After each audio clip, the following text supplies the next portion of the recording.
ठीक है। अस्सलाम वालेकुम आप सबको। मेरा नाम अरहम है, मैं हमाम को रिप्रेजेंट कर रहा हूँ और मेरे साथ आज खुरम है जो एक रिप्रेजेंटेटिव है कराची बचाओ तहरीक की तरफ से।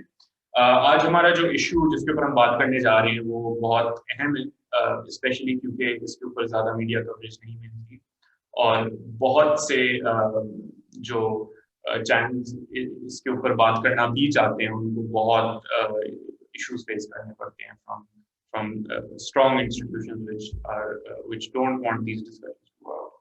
तो सबसे पहले तो खुरम आप अपनी थोड़ी सी इंट्रोडक्शन करा दें, कराची बचाओ तहरीक के बारे में थोड़ा सा बताएं कि आप क्या काम कर रहे हैं और किस तरह से आप कराची के में एक चेंज लाने का प्लान कर रहे हैं। सबसे पहले तो मैं अरहम आपका और आपकी जो ऑर्गेनाइजेशन है उसका शुक्रगुजार हूँ कि आपने जो है वो इस अहम मौजू के ऊपर जो है वो सेशन रखा कि जिस पर इस वक्त जो है वो कोई बात करने के लिए तैयार नहीं।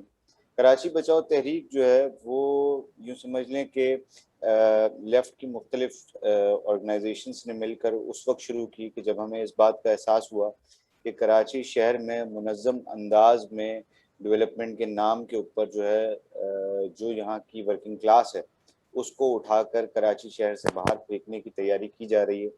और ये सारे के सारे जो प्रोजेक्ट्स आपके सामने आ रहे हैं इनका सिवाय जो है वो सरमाया बनाने के और इससे जो है वो कोई और पर्पस जो है वो सर्व नहीं किया जा रहा। तो ये हमारा मामला शुरू हुआ जिस ज़माने में ये बहरिया टाउन का मसला स्टार्ट हुआ। तो चूँकि मेरा ताल्लुक अवामी वर्कर्स पार्टी से है, मैं कराची का जनरल सेक्रेटरी हूँ। तो उस वक्त जो है हमारे कुछ साथी जो कि काठौर में मौजूद थे वो उन्होंने ये मूवमेंट शुरू की जो इंडिजिनियस राइट्स अलायंस की मूवमेंट है। तो उस वक्त फिर हम जो है वो पहले बहरिया टाउन की मूवमेंट के साथ जो है वो जुड़े। फिर उसी दौरान जो है वो मार्टिन क्वार्टर्स की जो मूवमेंट है वो खड़ी हुई। उसमें हमारा रोल नहीं है मार्टिन क्वार्टर्स की मूवमेंट में, लेकिन जब वो खड़ी हुई तो फिर हम उनसे जाकर मिले, उनसे हमारी बातचीत हुई। उनके साथ आज भी हम क्लोज कोऑर्डिनेशन में जो है वो रहते हैं। फिर उसके बाद केसीआर का मामला उठा तो उसमें फिर जो है वो हम गए और हमने काफ़ी अरसे तक जो है वो वहाँ की कॉलोनीज़ में काम किया। और सारा कुछ करने के बाद तो जब वो मामला रुका कुछ अरसे जो है वो लगा कि कुछ सुकून के दिन आए, तो फिर ये गुजर नाले का मसला जो है वो और औरंगी नाले का वो सामने आया। तो उसमें फिर जो है वो हमारे साथी जो है वो एक्टिव हुए। लेकिन ओवरऑल जो है हम ये चीज़ समझ रहे हैं काफ़ी अरसे से कि कराची में जो लैंड का इशू है वो इस वक्त बड़ा प्राइमरी इशू बन चुका है। और जो सारी पॉलिटिक्स हो रही है, जो जितनी आपको मेन स्ट्रीम पॉलिटिक्स भी नज़र आ रही है, वो इस इशू के गिर्द जो है वो हो रही है। किस तरह से हो रही है वो आपको बज़ाहिर नज़र आएगा कि ना इस पर कोई बयान दे रहा है, ना इस पर कोई बातचीत कर रहा है। लेकिन अगर आप याद करें तो जो 2007 में कराची के सारे हालात ख़राब होना शुरू हुए, उसमें जो ज़्यादा मसला था वो इसी लैंड का मसला था। और जिसमें जो है वो मुख्तलिफ एजेंसीज भी इन्वॉल्व थी, जिसमें जो है मुख्तलिफ पार्टीज़ भी इन्वॉल्व थी। बहुत सारी पार्टीज़ को जो है वो रातों रात जो है वो उनके मिलिटेंट विंग्स बनाए गए सिर्फ इसी पर्पज़ के लिए कि जो लैंड का काम कर सकें। और जब वो लैंड जो है वो जिन लोगों ने एक्वायर करना था, जिन इदारों ने एक्वायर करना था, जिन बिल्डर्स ने एक्वायर करना था, जब वो हो गया तो फिर अचानक एक ऑपरेशन जो है वो लॉन्च किया गया। और उस वक्त फिर ये सारे के सारे आपको जो जो मुसल्ला गिरोह हैं वो सारे गायब होते हुए दिखाई दिए। तो ये कोई स्विच तो है नहीं कि आपने जो ना वो एकदम आप उठे, आपने ऑपरेशन किया और 2 मिनट में जो है लोग गायब हो गए। मैं आपको एक और मिसाल देता हूँ बड़ी इंपॉर्टेंट कि जो पहलवान गोट का इलाका है कराची का, वो मैदान जंग बना हुआ था। और एक अरसे तक वहाँ पर जो है ना वो MQ में MP का जो है वो आपको क्लैश जो है वो नज़र आ रहा था। और हबीब यूनिवर्सिटी बनती है और वो जैसे ही उसका आगाज़ होने वाला होता है उससे पहले जो है वो सारे गैंग सब कुछ जो है ना वो सब गायब हो जाता है, बिल्कुल जो है वो ज़ीरो पे आ जाता है। अच्छा, हबीब यूनिवर्सिटी खुद जो है वो नाले के बड़े करीब बनी हुई है। जो गुलशन का जो नाला है उसके जो है वो बहुत करीब जो है जौहर के नाले के वो बनी हुई। तो ये जो सारी पॉलिटिक्स हम देख रहे थे, इसको हम समझ रहे थे कि जो है ये सारी वही पॉलिटिक्स है जो कि पूरी दुनिया में चल रही है। जिस तरह से बॉम्बे के अंदर जो है यही सारा खेल तमाशा चल रहा है मुंबई में, कि वहाँ पर भी जो है वो लोगों के जो वर्किंग क्लास है उसके घर जो है वो खाली कराए जा रहे हैं और वहाँ पर बड़े बड़े प्लाजा जो हैं नमूदार हो रहे हैं। वही सारी सूरत हाल जो है वो कराची में भी उसी तरीके से चल रही है। तो ये जो सारा इशू था, इसको लेकर फिर हमने कराची बचाओ तहरीक का आगाज़ किया और करते करते करते उसमें जो है वो जो लोकल्स थे, जब जो इफेक्टीज हैं उनकी जब इन्वॉल्वमेंट ज़्यादा बढ़ना शुरू हुई तो उससे ये तहरीक जो है वो दरअसल जो है वो तवाना हुई। बिल्कुल। और खुरम मैं इसी में से थोड़ा समझना चाहूँगा कि ये इन पर्टिकुलर कराची में ही क्यों इतना बड़ा इशू रहा है, क्योंकि पूरे पाकिस्तान में हमें पता है कि लैंड ग्रैबिंग या फोर्स्ड एविक्शन होती रही हैं, लेकिन कराची में ये लगता है कि बहुत ही ज्यादा हो रही हैं in quantity as compare to the rest of Pakistan. तो इसकी वजह क्या है?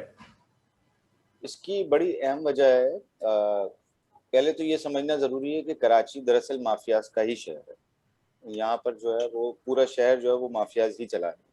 यहाँ पर जो है वो लोगों का अमल दखल जो है बेचारों का बस ये है कि उनसे टैक्स ले लिया जाए, ठीक है ना, उनसे जो है वो बिजली के भारी बिल ले लिए जाएं, उनसे जो है वो लैंड की मद में जो है वो ज़्यादा से ज़्यादा पैसे ले लिए जाएं, उनका बेचारों का जो है ना वो इतना ही रोल है और ये दानिस्ता तौर पे जो है वो रखा गया। पहले तो ये समझना पड़ेगा कि कराची शहर जो है उसमें मतलब एक तो जो मास माइग्रेशन हुई जो 47 के बाद हुई, फिर 52 के बाद हुई, फिर उसके बाद जो है वो अफगान वॉर के दौरान हुई, ये तो मास माइग्रेशन अपनी जगह, लेकिन एक कंटिन्यूस फ्लो जो है वो रहा है माइग्रेंट्स का इस शहर की तरफ।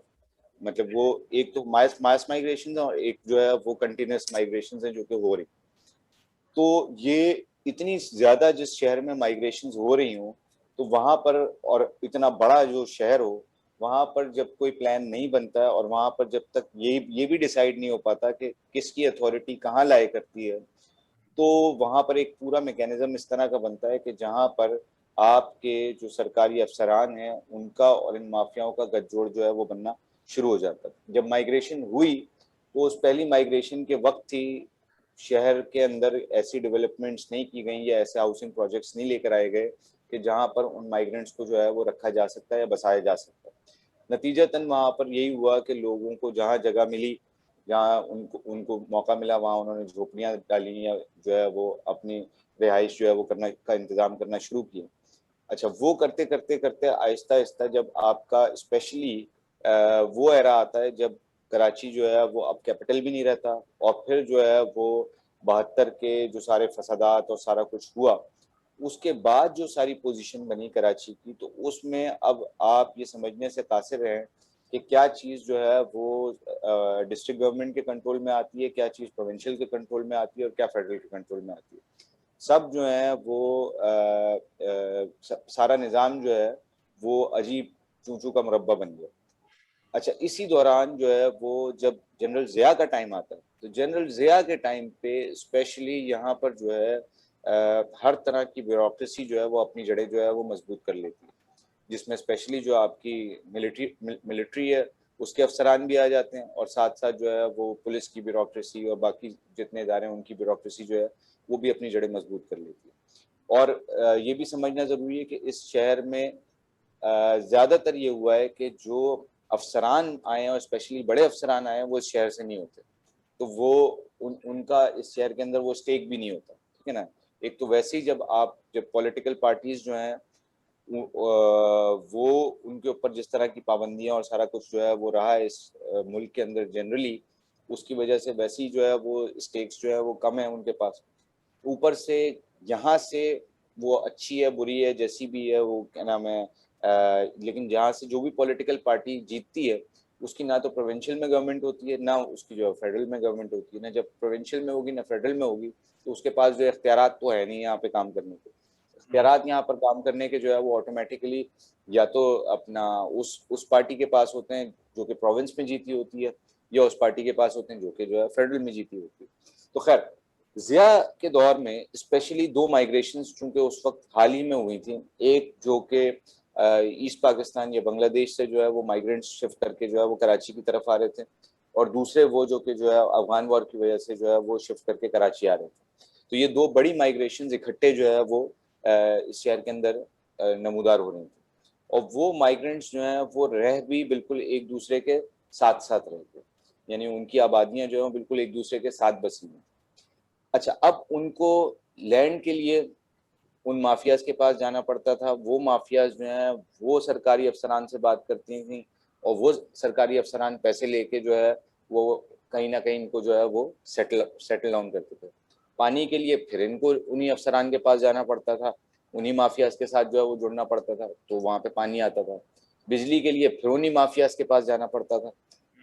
ये सारा का सारा स्ट्रक्चर जो है वो खुद ट्रांसपोर्ट भी जो है यहाँ पर वो भी माफिया की शक्ल में चल रहा है। जो कराची ट्रांसपोर्ट था वो तो खत्म हो गया है ना, अब जो है वो सारी प्राइवेट ट्रांसपोर्ट है जो कि जो है जिनके लाइसेंसेस मिलते हैं और वो जो है ना वो चल रही होती हैं और सारा जिस तरह से वो चलाना चाहते हैं वो चला सकते हैं। इसीलिए 80 की दिहाई में जो आप समझेंगे कि इस शहर के अंदर मायूसी थी और जो तकलीफ थी वो लावा बनकर जो है वो 84-85 में जो है वो उभरी।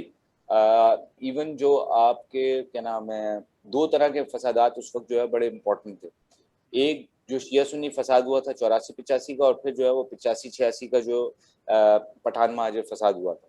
ये दोनों फसादात असल में इस वजह से हुए थे कि जो दोनों कम्युनिटीज थी उनके पास जो है वसाइल के लिए ये माफियाज थी, और इन माफियाज का फिर उन वसाइल के ऊपर जो है वो झगड़ा बना। जब वो झगड़ा बना तो ये कम्युनिटीज आपस में जो है वो लड़ पड़ी। लड़ना उसूली तौर पे इनको जो है वो रियासत के साथ चाहिए था या हुकूमत के साथ चाहिए था, कि असल में जिसने जो है ये सारा गेम जो है वो खेल रखा था। अगर आपको याद हो तो जो ये बुशरा जैदी का केस है, तो बुशरा जैदी के केस में जब ये एक्सीडेंट हुआ तो पहला जो प्रोटेस्ट है वो नेशनल स्टूडेंट फेडरेशन ने ट्रांसपोर्ट माफिया के खिलाफ किया था। तो वो एक तजाद जो कि स्टूडेंट्स का और ट्रांसपोर्ट माफिया का बन रहा था वो भी मौजूद था। वो वो तजाद जो है वो दबा, और जो सेकंड तजाद सामने आया था वो ये आया था कि जब वो इमाम बारगाह से निकले उसका जनाजा लेकर, तो रास्ते में जो अपना कस्बा कॉलोनी पड़ी तो वहाँ पर जो है वो बेसिकली जो कॉन्फ्लिक्ट बना वो शिया सुन्नी कॉन्फ्लिक्ट था। उस कॉन्फ्लिक्ट के नतीजे में जब जो है वो चूंकि जो पॉपुलेशन थी वहाँ की सुन्नी वो ज़्यादातर पठान थी, तो वो कॉन्फ्लिक्ट जो है वो इत्तेफाक, और ये जो अपना बुशरा जैदी थी वो जो है वो उर्दू स्पीकिंग थी, वो कॉन्फ्लिक्ट ही आगे जाके जो है वो उर्दू स्पीकिंग और जो है वो क्या नाम है पठानों का जो है कॉन्फ्लिक्ट बना। लेकिन असल मसला क्या था, वो ये माफियाज थी कि जिनकी वजह से ये शहर जो है इसी तरीके से चलता रहा। अच्छा हुआ क्या, आहिस्ता आहिस्ता ये माफियाज जो है उन्होंने जो है वो बिल्डर्स की शेप जो है वो लेना इख्तियार कर दी। जब वो बड़े होना शुरू हुए तो वही जो है वो आगे चल के जो है वो बड़े बड़े बिल्डर्स में जो है वो तब्दील होना शुरू हुए। और इसीलिए आप ये देखें कि ये पूरा शहर जो है वो बिल्डर्स पे चल रहा है। आपके पास जो है वो गवर्नमेंट की सोसाइटीज जो बनाई हुई हैं वो बहुत कम। ज़्यादातर सोसाइटीज जो आपको मिलेंगी वो ये कि रूफी ग्रीन सिटी, फलाना भयानी हाइट्स, फलाना जो है वो साइमा का प्रोजेक्ट, फलाना जो है ना वो मलिर। अच्छा फिर ये भी एक इम्पॉर्टेंट बात है कि इसमें पीपल्स पार्टी जो है वो बराबर की शरीक रही है इस सारे खेल के अंदर। जो है उसकी वजह ये कि जो मलिर कैंटोनमेंट की पूरी ज़मीन है, जो एक अच्छी भली ज़मीन जो है वो कैंटोनमेंट को दे दी गई थी, वो जो है वो मुमताज़ भुट्टो ने दी थी जब वो सीएम सिंध थे, है ना। तो उन्होंने उस वक्त जो है, क्योंकि पीपल्स पार्टी का तो जो एंटी स्टैब्लिशमेंट रोल है वो जिया के टाइम से शुरू होता है। जिया के टाइम से पहले जो है पीपल्स पार्टी ही सबसे बड़ी नुमाइंदा जमात बनी हुई थी इस्टेब्लिशमेंट की। अच्छा तो खैर बार तो ये सारी पार्टीज जो फिर जो है वो एमक्यूएम जो है उसके बारे में आपको पता है कि वो चाइना कटिंग और सारा का सारा कुछ, ये सारी चीजें असल में जो हो रही थी वो इन बड़े बिल्डर्स के लिए और जो है वो उन इदारों के लिए कि जिन्होंने जो है वो अब जो है वो डीएचए की शक्ल में आपको दिखते हैं या कोई और प्रोजेक्ट की शक्ल में दिखते हैं, उनके लिए ये सारा का सारा मामला जो है वो चल रहा था। और ये इस्तेमाल कर रहे थे इन सारी तंजीमों को, चाहे उसमें एमक्यूएम हो, चाहे उसमें जो है ना वो पीपल्स पार्टी हो, चाहे उस वक्त की एएनपी हो। एएनपी का कराची में रोल और एएनपी का जो बाकी जगहों पे रोल है वो बड़ा डिफरेंट रहा है। एएनपी कराची जो है उसका अगर आप देखें भी तो शाही सैयद के ज़माने से जो सारे उनके पास लोग आना शुरू हुए वो रिवायती तौर पे एएनपी के लोग नहीं थे, और वो जो लोग थे उनका काम यही था कि वो ज्यादातर जो है वो लैंड में इन्वॉल्व थे। इसी तरीके से जो ये सारा मुस्तफ़ा कमाल का सेक्शन था जो आज बड़ा जो है वो एमक्यूएम को लान तान करता हुआ आपको दिखाई देता है, ये सारा वो सेक्शन है कि जो कि लैंड के मामले में जो है वो पूरी तरह से उलझा हुआ था। इसी तरीके से जो है ये उजैर बलोच का जो सारा मामला था और पीपल्स अमन कमेटी बनी थी, तो पीपल्स अमन कमेटी जो है वो खुद अपने लिए तो नहीं काम कर रही थी ना, वो लैंड खाली करा के किसी ना किसी को दे रही थी। तो वो लैंड खाली करा के जो है वो इन्हीं इदारों को दे रही थी, इन्हीं पार्टीज को दे रही थी। और उस वक्त इतना ज्यादा ये मामला बन चुका था कि आप आपको छोटे छोटे जत्थे मिलते थे, जो अगर आप किसी पार्टी के मेंबर हो तो वो आपसे बाकायदा डील करने के लिए आते थे कि हम आपके लिए लैंड का काम करेंगे, आप बताएं कि आप हमें प्रोटेक्शन दे सकते हैं कि नहीं दे सकते। इस हद तक ये सारा का सारा मामला जो है वो चला गया था। वो जब वंस उन्होंने एक मेजर पोर्शन लैंड का जो है वो ऑक्यूपाई किया और सारा कुछ करने के बाद फिर उन्होंने इन सबको जो है वो साइड लाइन किया, क्योंकि ये सारे उनसे शेयर मांगते, ठीक है ना। तो इनको सबको साइड लाइन करने के बाद अब सुकून से ये बिल्डर माफिया के जो है वो खाने का टाइम आ चुका था। क्योंकि मैं आपको बताऊं कि कुछ भी हो जाता, ये पूरे गुजर नाले पे तो अल्ताफ हुसैन के लिए भी मुश्किल होता कि वो जो है ना वो उठा के इस तरह से इनको दे देता, क्योंकि उसकी इतनी बड़ी कॉन्स्टिट्यूएंसी को आप उठा के जब जो है वो डिस्टर्ब करेंगे तो वो चाहता ना चाहता उसको जो मजबूरन कुछ ना कुछ बोलना पड़ता है।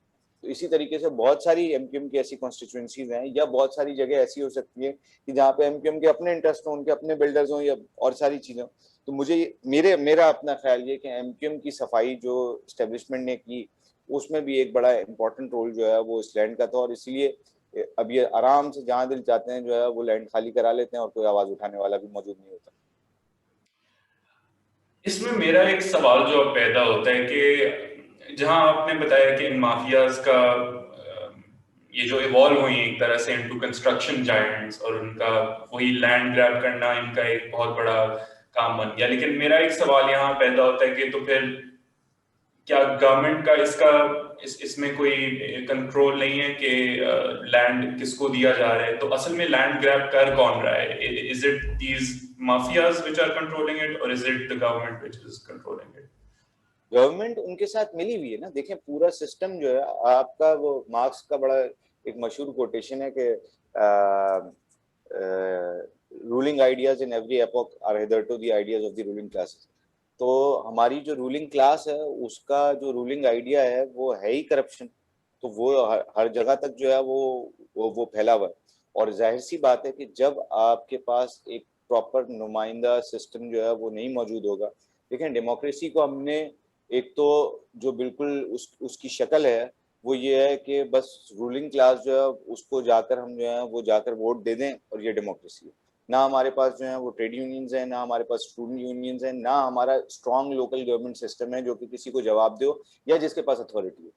तो जब हमारे पास ये तीनों इंस्टीट्यूशंस हैं ही नहीं, तो ऐसी सूरत हाल में जवाब देने वाला तो कोई कोई भी नहीं। आज भी मैं आपको बताऊं कि जब ये अभी तो खैर ये चले गए एमकेएम वाले, लेकिन जब ये मेयर थे, क्या नाम है आपका, वसीम अख्तर साहब, तो आप जाते थे लोकल बॉडी के पास कि भाई आप जो है वो इस मसले को सॉल्व करें, वो आपको इशारा करती थी सिंध गवर्नमेंट की तरफ। सिंध गवर्नमेंट के पास जाते थे वो इनकी तरफ इशारा करते थे। एक अजीब व गरीब जो है वो निज़ाम यहाँ पर जो है वो बना हुआ है। उस पूरे निज़ाम का फायदा कौन उठा रहा है? वो अफसरान उठा रहे हैं कि जो है वो उस ब्यूरोक्रेसी में मौजूद है, और उसमें पार्टीज भी उठा रही हैं, उसमें पार्टीज बराबर की शरीक हैं। तो यहाँ पर जो गुजर नाले के ऊपर लीज कैंसिल हो गई है, इसका जो पूरा प्रोपेगेंडा जो चलाया गया है वो अकेले बशीर सिद्दीकी ने नहीं चलाया जो एंटी इंक्रोचमेंट का डायरेक्टर है। उसमें जो है वो पीपल्स पार्टी और एमपीएम के लोग जो है बराबर के शरीक रहे हैं। वो अभी भी मुझे याद है, हम जो है जिस दिन हाई कोर्ट का ऑर्डर लेकर आए, रिस्ट्रेनिंग ऑर्डर, और हमने जो है मूसा कॉलोनी में जाकर जो है वो कटिंग रुकवाई है, तो एमपीएम का बंदा जो है वो आया, उसने कहा कि भाई आप लोग कौन लोग हैं, कहाँ से आए हैं। हमने खैर सारा कुछ बताया, तो उन्होंने कहा नहीं लेकिन ये तो आप लोगों को गुमराह कर रहे हैं क्योंकि लीजें तो कैंसिल हो गई। मैंने कहा आप कहाँ काम करते हैं, क्या है? उन्होंने कहा मैं एमकेएम का इंचार्ज भी हूँ, मैं यूसी में जो है वो काम भी करता हूँ। मैंने कहा आप यूसी में भी काम करते हैं, आप एमकेएम के इंचार्ज भी हैं, आपको ये नहीं पता कि जो है वो लीजें इस तरह से कैंसिल नहीं होती कि जो है बशीर सिद्दीकी एक लेटर निकालेगा और लीजें जो है वो कैंसिल हो जाएंगी। तो वो बाकायदा तौर पर इसमें बराबर के क्यों, मतलब मुझे बताइए ना कि सेंट्रल का इलाका है ये, कोई जो है वो सबब नहीं है कराची का। कराची सेंट्रल के अंदर जो है जहाँ पर हर पार्टी का कुछ ना कुछ स्टेक जो है मौजूद है, वहां पर हर पार्टी जो है वो खामोश बैठी हुई।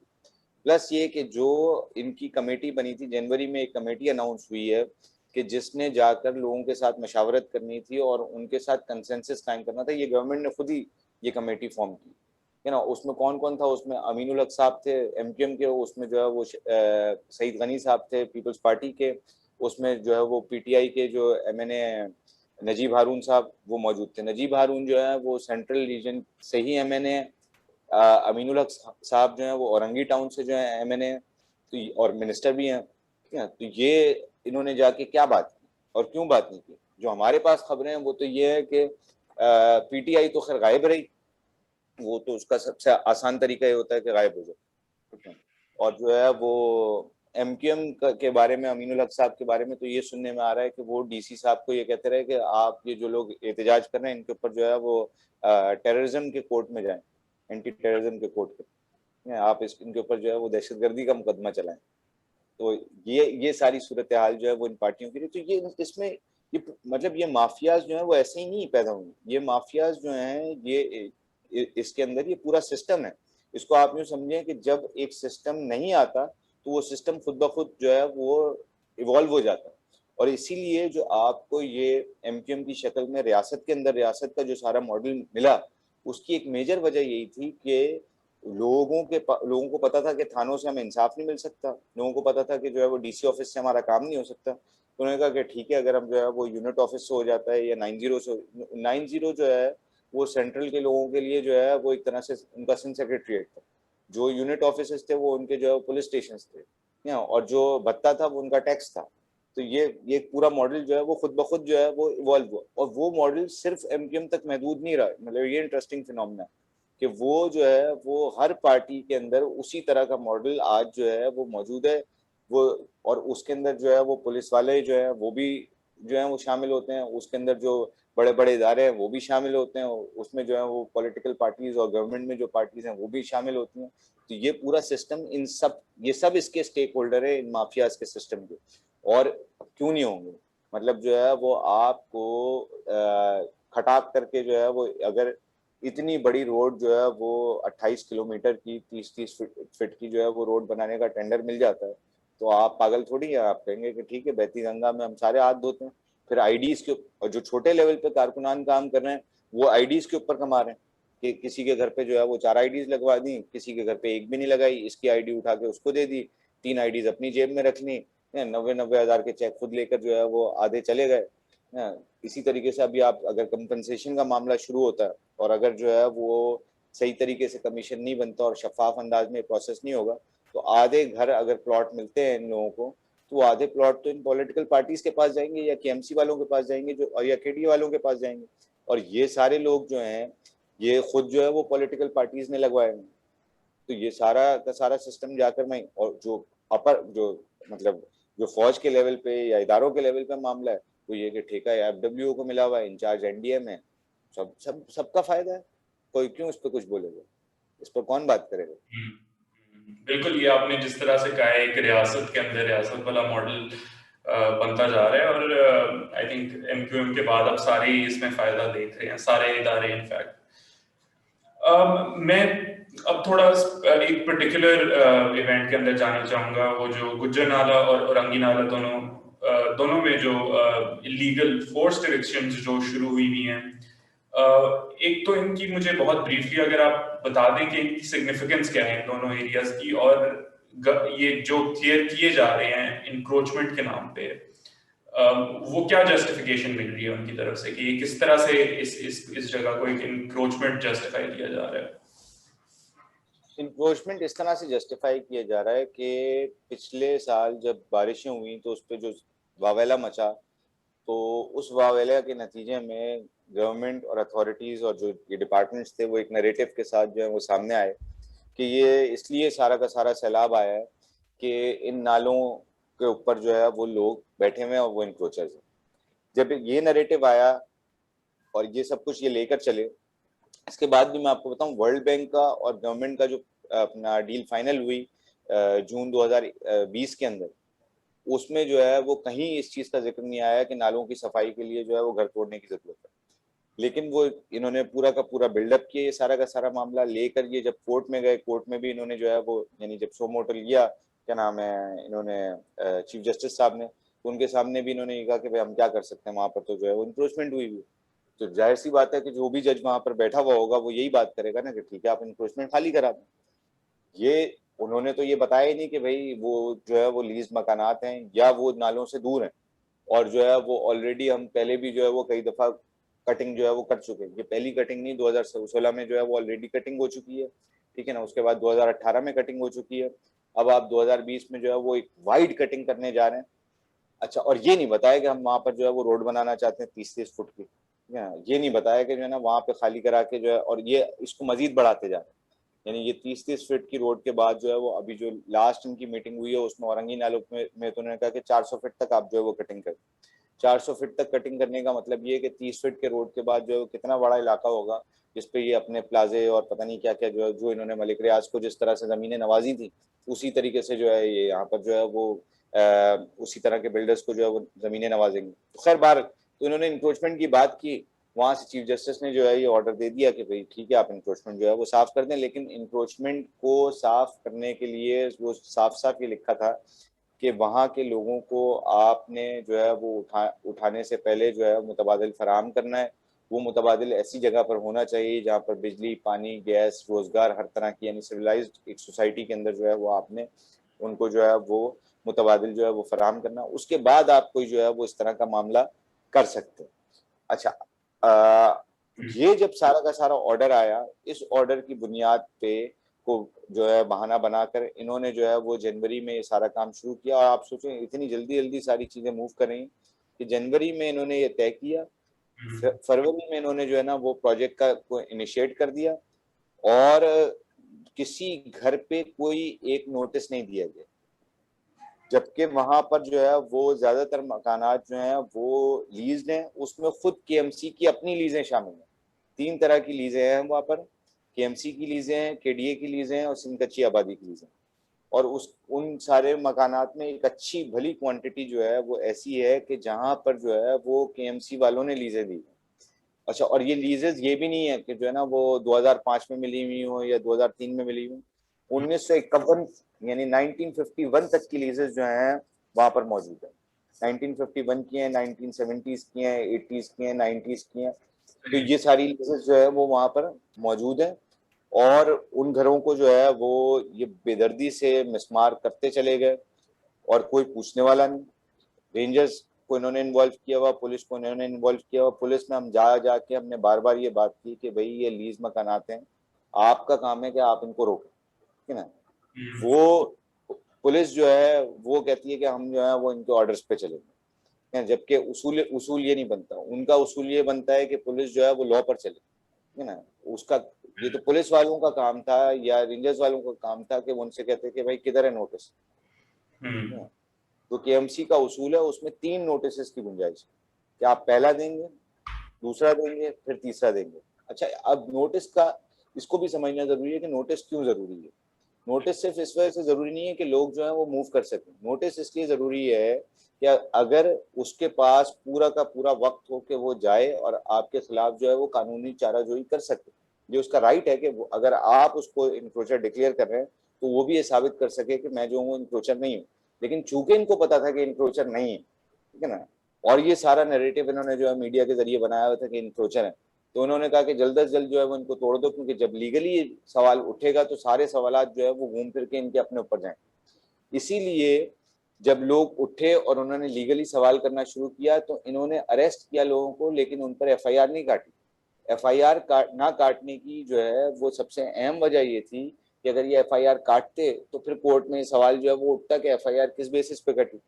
जब ये सवाल उठता तो फिर ये चीज सामने आती कि ये लीज मकानात वाले लोग थे जो के खड़े हुए थे अपने घर बचाने के लिए। तो इन सारी चीजों से बचने के लिए और कानूनी चीजों से बचने के लिए इन्होंने जो है वो लोगों को ले जाके पुलिस थानों में तो रखा, लेकिन जो है वो उन पे एफआईआर नहीं काटे।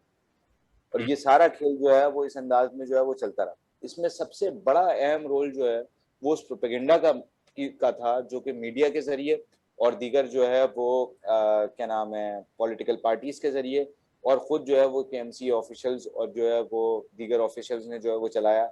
एक कि जो है वो ये सारे इंक्रोचर्स हैं, दो के जो है वो लीजें कैंसिल हो गई, तीसरा ये मतलब जा जाकर इन्होंने मस्जिदों में ऐलानात किए हैं कि जो है वो आप स्टे ऑर्डर्स नहीं लें, अगर आप स्टे ऑर्डर्स लेंगे तो आपकी जो है ना वो गुस्से में ज्यादा कटिंग होगी। मतलब ये पूरा प्रोपेगेंडा वहां पर ये चला है कि अगर आपने स्टे करवा लिया तो आपके मकानात जो है वो ज्यादा तोड़े जाएंगे। इसी तरीके से जो है वो यानी हमें कम्युनिटी को जो के अंदर कॉन्फिडेंस पैदा करने के लिए ट्रिब्यूनल के स्टेज जब आए तो थोड़ा सा उनमें कॉन्फिडेंस आया, लेकिन तब भी ये बात जो है लोगों को लग रही थी कि भाई ये शायद ट्रिब्यूनल के स्टेज जो है वो 2 मिनट में उड़ जाएंगे। फिर जब ये हाई कोर्ट का पहला रिस्ट्रेनिंग ऑर्डर आया तो वहां पर ये बात फैलाई गई कि ये तो खाली ईद तक के लिए मामला रोका गया। जी। अब जब ये दूसरा रिस्ट्रेनिंग ऑर्डर आया तो ये बात फैलाई जा रही है कि हमने खुद 3 महीने के लिए काम रोक दिया, ताकि लोगों में ये कॉन्फिडेंस ही ना आए कि भाई वो लीगली इस चीज को, इस बैटल को जो है वो लड़ सकते हैं। अच्छा, आधा काम पहले ही हो चुका, यानी कराची के लोग अब रेंजर्स को देखते हैं तो वो ऐसी जो ना वो खौफ का शिकार हो जाए। मैंने कहा पता नहीं जो ना हम मिलेंगे नहीं मिलेंगे, क्या सूरत हाल हमारी पैदा होगी, जो भी सारा ऑपरेशन हुआ सब कुछ हुआ, तो वो वैसे ही जो है वो डर जाते हैं। तो रेंजर्स ने किया कुछ नहीं, लेकिन रेंजर्स की मौजूदगी जो थी वो काफी थी उन लोगों को जो है वो डराने के लिए। इसीलिए जो है वो, भाई अगर आप लीगली काम कर रहे थे, आपको इतनी कोई वहां पे दहशतगर्द बैठे हुए थे, वहां पर जो है वो कोई मुसल्ला लोग बैठे हुए थे, आप जो है वो 100 पुलिस वाले और 100 रेंजर्स वाले एक कॉलोनी के अंदर लेकर जा रहे हैं, तो ये आपको जंग लड़ने के लिए जा रहे थे, क्या करने के लिए जा रहे थे? वो पूरा खौफ हिरास जो है वो उन कम्युनिटीज के अंदर जो है उन्होंने पैदा किया। और जी, मेरे ख्याल से आपने ये जो पूरा बताया किस तरह से इंटिमिडेट किया जा रहा था उन लोगों को, किस तरह से उन्होंने मल्टीपल चैनल्स का इस्तेमाल किया, मस्जिद में ऐलान करके, लोगों को घरों में जाके हरासा करके, पुलिस का, रेंजर्स का इस्तेमाल करके। यही सिमिलर चीजें अगर आप देखें तो आजकल शायद फलस्तीन में भी शेख जर्राह में जो लोगों को इलीगली इविक्ट किया जा रहा है, वो इसी तरह से किया जा रहा है, जहां उनको इंटिमिडेट किया जा रहा है, उनके घर में पुलिस चेकिंग के लिए आ जाती है, उनको थ्रेट करती है। तो मेरे ख्याल से जहां हम इतनी आवाज फलस्तीन के लिए भी उठा रहे हैं, वहां हमारे अपने ही मुल्क के सबसे बड़े शहर में इतने लार्ज स्केल में इविक्शन चल रहा है, क्योंकि अगर आप देखें तो तकरीबन 62% हमारी जो है स्लम्स में रहती है कराची के, जितने भी ज्यादा आबादी जो है वो स्लम्स में रहती है। 62% तो समझ लें कि वो है जो कि रिकॉर्ड की जा सकी, लेकिन अगर जो है वो आप देखा जाए तो जो है वो उससे ज्यादा आबादी जो है वो, क्योंकि ये जो जिस आबादी को ये तोड़ रहे हैं, इसमें से आधी आबादी तो ऐसी है कि जो कि स्लम्स की कैटेगरी में उस तरह से नहीं आ रही। अच्छा। तो हाँ, अच्छा, तो उनको भी स्लम्स में, यानी अगर वर्किंग क्लास कहीं भी रहती है तो वो स्लम हो गया, बस आप ये समझें। उसके कोई राइट नहीं है, वो पहले से ये तय हो गया कि वो तो है ही, जो फटे पुराने कपड़े अगर उसने पहने हुए हैं या सादा लिबास में है या इवन लोअर मिडिल क्लास का आदमी है, वो इंक्रोचर हो सकता है। और वो आदमी जिसने जो है वो कराची की आधे से ज्यादा जमीन पर कब्जा करने के बाद उस अनऑथराइज पोजेशन को कोर्ट से जो है वो पैसे देकर लीगली जो है वो करवा लिया, किसी तरीके से मामला कर लिया, उसको जो है ना वो सब सलाम भी करेंगे। क्यों? क्योंकि वो हेलीकॉप्टर से उतरता है और जो है ना उसके पास बड़ी सी गाड़ी। डीएच आपका पूरा क्या है? वो पूरा जो है वो अपना नेचुरल लैंड है, जिसको आपने ऑक्यूपाई कर रखा है। वहां पर जो है मैंग्रोव्स के जो है बागात होते थे, सारा कुछ होता था, वो सब आपने जो है वो खाली कराए। मतलब क्लाइमेट का तो इन्होंने, तो क्लाइमेट तो सवाल ही नहीं है ना इनके लिए। क्लाइमेट का जो बेड़ा गर्क जो है वो डीएचए और बहरिया ने किया है, वो किसी ने भी नहीं किया। और नालों, अभी भी कराची के अंदर कई बिल्डर्स ऐसे हैं कि जिनकी जमीनें जो है वो नालों के यूपर बनी हुई, जो नालों के डीएचए का फेज 7 जो है वो नाले को रोककर बनाया गया। ठीक है, आपका जो भयानी हाइट्स है वो कराची यूनिवर्सिटी की जमीन पे बना हुआ, जो आपको शाहराह फैसल पे या अवामी मरकज और उसके साथ जितनी ये बिल्डिंग्स दिखती हैं सब रेलवे की जमीन के ऊपर है। आपका जो ये नया नाजमाबाद का प्रोजेक्ट है, ये मंगो पीर की झील के ऊपर बना हुआ है। ये आपके साइमा बिल्डर्स के प्रोजेक्ट जो है वो तमाम छोटे नालों के ऊपर बने हुए। डेल्टा पॉइंट्स जितने हैं उन सब के ऊपर जो है बड़े बड़े प्लाजे बने हुए। लियारी एक्सप्रेस वे का जो ब्रिज है वो जहाँ उतर रहा है गोलीमार में, वहां पर ये गुजर नाला एंड हो रहा है, वो हाफ जो है वो नाले को उसने जो है वो रोका हुआ। जब आपने डेल्टा पॉइंट के ऊपर जो है वो कंस्ट्रक्शन कर रखी है, पीछे आप सफाई कर लें, कुछ भी कर लें, वो तो जो है वो पानी तो रुकेगा, वो तो जा सकता। बिल्कुल। मैं जस्ट फॉर द ऑडियंस में एक दो चीजें दिखाना चाहूंगा जिसके ऊपर अभी हमने पहले बात की है। उनमें से एक जो केएमसी का आई बिलीव डॉक्यूमेंट था, जिसके अंदर उन्होंने अपनी जस्टिफिकेशन दी है फॉर कैंसलिंग द लीजेस, जिसमें से अगर आप देखें तो ये एक statement है that but some leased out plots coming in the alignment of said nalas are causing hurdles in swift anti-encroachment operation, and as such they are required to be cancelled, being a national cause project. तो इसमें भी अगर आप देखें तो उनकी justification एक national cause में बदल गई है। मैं अगर सोचूं क्या यही नेशनल कॉज फेज 7 को क्लियर करने में कभी इस्तेमाल किया जाएगा, या ये सिर्फ वर्किंग क्लास या स्लम्स तक ही रहेगा? जी बिल्कुल। नहीं, ये तो नेशनल कॉज जो है वो हमारे मुल्क में वो है कि जो आपकी अशराफिया है या जो आपके बड़े बड़े इदारे हैं उनके फायदे में जा रहा है, ठीक है, जिससे जो है वो पैसा बना सके। बाकी जो सब कुछ है, जो अवाम है, वो तो सबसे बड़ी जो है ना वो समझ लें कि आपकी मुसीबत है। ये मतलब ये मुल्क जो है वो ऐसा लगने लगा है कि ये बना इसलिए है कि यहाँ पर जो है वो यहाँ से अवाम को किसी तरह से निकालो और लैंड जो है ना वो अपने पास रखो।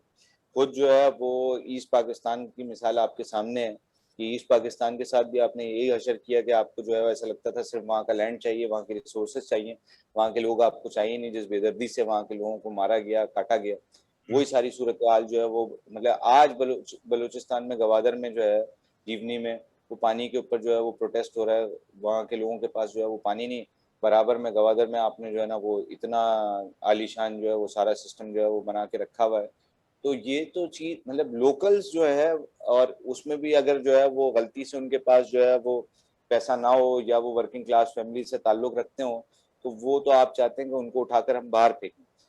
थोड़ी बहुत वैल्यू उनकी बेचारों की तब तक थी जब तक के यहाँ पर जो है वो फैक्ट्रीज मिल्स में जो है वो कुछ ना कुछ काम जो है वो चल रहा था। अब जब से शहर जो है वो शोरूम्स बनना शुरू हुए हैं, जब से वहाँ पर जो है वो खपत की मंडियां लगना शुरू हुई हैं, तो आपको जो है वो ऐसे लोग बस शहर में चाहिए जो कि पैसा खर्च कर सकें। तो पूरा अच्छा आधा कराची जो है वो खाली पड़ा हुआ है, यानी बड़े बड़े प्लाजा हैं और उनमें फ्लैट्स खाली पड़े हुए हैं। क्यों? क्योंकि खाली वो सिर्फ इन्वेस्टमेंट के लिए वो हो रहा है वो सारा। मतलब आधी यहाँ का लैंड का जो सबसे बड़ा मसला है वो ये कि लैंड खुद बजाते खुद जो है वो सट्टे का एक पूरा खेल बन चुका है कि जिसमें आप आज पैसा डालें, कल उससे मजीद बना लें, फिर मजीद। तो एक पूरा जमे गफीर है लोगों का, स्पेशली ओवरसीज पाकिस्तानी का, कि वो जो है ना उन्होंने पूरी पूरी बिल्डिंग्स जो है वो लेके डाली हुई। बहरिया टाउन में भी जो ज्यादातर इन्वेस्टमेंट आपको नजर आएगी वो ओवरसीज पाकिस्तानी की है, वरना यहाँ पर कराची की के अच्छे भले यानी मिडिल क्लास का नौकरी पेशा शख्स जो कि एक अच्छी पोस्ट पर भी है, उसके लिए अब घर बनाना जो है ना वो एक अजाब हो चुका है, क्योंकि ये सारा का सारा गेम जो है इन्वेस्टमेंट में जो है वो तब्दील हो चुका है। और ये है नेशनल कॉज, इन्वेस्टमेंट और उससे पैसा बनाना, बस। और क्या नेशनल कॉज? बिल्कुल। मैं थोड़ा सा रीडायरेक्ट करना चाहूंगा वापस गुजर नाला और रंगी नाला के ऊपर जो आजकल जो इलेक्शंस चल रही हैं, इसमें मैं ये समझना चाह रहा हूँ कि अगर तो जरूरत नहीं थी लैंड को क्लियर करने की, यानी घरों को क्लियर करने की, ये क्यों किए जा रहे हैं? क्योंकि जहां तक वो गुज्जर नाला या औरंगी नाला की बात है, उनके जो ड्रेन्स हैं, सबसे बड़ा मसला उन ड्रेन्स का क्या है? इसका ऑल्टरनेटिव एक तो ये कि परवीन रहमान साहिबा ने एक जो है वो बाकायदा पूरा प्लान जो है वो नालों के हिसाब से जो है और ये ड्रेनेज के मसले के हवाले से उन्होंने जो है वो तैयार किया था। डॉक्टर अकीला जो उनकी बहन है, उनके पास वो प्लान पड़ा हुआ है, और वो भी उनका भी इसरार है कि भाई उसमें थोड़ी सी रद्दोबदल जो आज मतलब उस टाइम से लेके अब तक अगर थोड़ी बहुत तब्दीली जो भी हुई है इन चंद सालों में जो आई है, उसके हिसाब से उसको अडेप्ट करके और उस प्लान के ऊपर जो है वो काम करने की जरूरत है। देखिए, मैं आपको बताता हूँ बुनियादी मसला क्या है। बुनियादी मसला ये है कि ड्रेनेज के और जो रेन वाटर के जो नाले हैं, उन दोनों को जो है ना वो यानी स्वेज के नालों और जो है वो रेन वाटर के नालों को, दोनों को जो है ना वो मर्ज कर दिया गया। ये जो गुजर नाला है और रंगी नाला है, इसमें जो है वो फुजला का नाला नहीं है ये, लेकिन वो आपने जो है वो भी इसके अंदर जो है वो डायरेक्ट कर दिया। फुजला जब इसमें आएगा तो वो तो रास्ता रोकेगा, वो अपने आप को जमाता है, ठीक है ना। जब उसने अपने आप को जमा लिया तो ये आप आज क्लीन करें, ये 1 महीने बाद जो है ना फिर वो उसी जगह पे खड़ा होगा। और यहाँ पर तो जो है वो जमानों से क्लीनिंग नहीं हुई है ना। आज भी आप जाकर देखेंगे तो तह की तह जो है ना वो जमी हुई, उसके ऊपर बच्चे जो है वो खेलते हुए आपको दिखाई देंगे। मतलब ये नाले की सिचुएशन। तो पहला पहला तो नुक्ता ये है कि आपने अगर पहला काम जो करने का है वो ये है कि आप इन दो नालों को अलग करें, कि आपका ड्रेनेज सिस्टम, सीवरेज सिस्टम आपका अलग होना चाहिए, और आपका जो है वो रेन वाटर का जो सिस्टम है वो बिल्कुल अलग होना चाहिए। दूसरी चीज जो करने की है वो ये है कि इन नालों के ऊपर अब एक तरीक़ाकार आ चुका है कि आप जालियां लगा के और पूरा सिस्टम बना सकते हैं कि जो भी कचरा आ रहा हो वो उन जालियों के अंदर जो है वो आ जाए, उसको आप आसानी से साफ कर सकें। और ये बहुत आसान सिस्टम है, कोई इतना जो है ना मुश्किल सिस्टम नहीं है।